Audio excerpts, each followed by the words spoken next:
दोस्तों, कई बार हम एक दो प्रयास में असफलता मिलने पर आगे प्रयास करना छोड़ देते हैं, जबकि हो सकता है कि कुछ प्रयास और करने पर कार्य पूर्ण हो जाता या समस्या का समाधान हो जाता।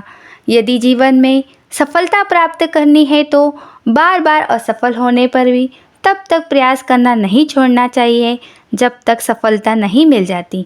क्या पता जिस प्रयास को करने के पूर्व हम हाथ खींच ले वही हमारा अंतिम प्रयास हो और उसमें हमें कामयाबी प्राप्त हो जाए। एक समय की बात है, एक राज्य में एक प्रतापी राजा राज करता था। एक दिन उसके दरबार में एक विदेशी आगंतुक आया और उसने राजा को एक सुंदर पत्थर उपहार स्वरूप प्रदान किया। राजा वह पत्थर देख बहुत प्रसन्न हुआ।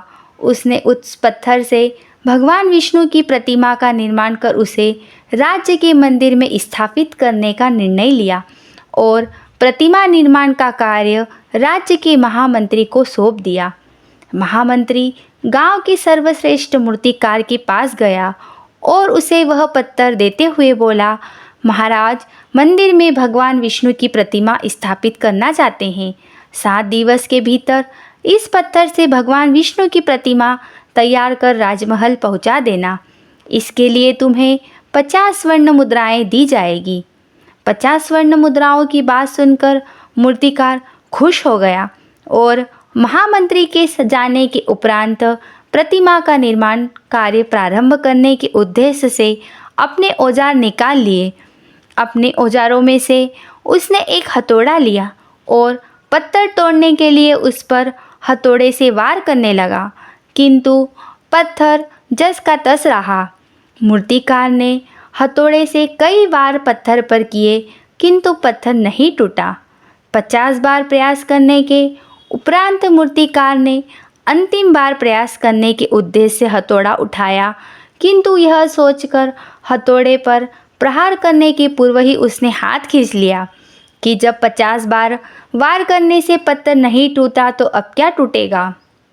वह पत्थर लेकर वापस महामंत्री के पास गया और उसे यह कह वापस कर आया कि इस पत्थर को तोड़ना नामुमकिन है, इसलिए इससे भगवान विष्णु की प्रतिमा नहीं बन सकती। महामंत्री को राजा का आदेश हर स्थिति में पूर्ण करना था, इसलिए उसने भगवान विष्णु की प्रतिमा निर्मित करने का कार्य गांव के एक साधारण से मूर्तिकार को सौंप दिया। पत्थर लेकर मूर्तिकार ने महामंत्री के सामने ही उस पर हथौड़े से प्रहार किया और वह पत्थर एक ही बार में टूट गया। पत्थर टूटने के बाद मूर्तिकार प्रतिमा बनाने में जुट गया।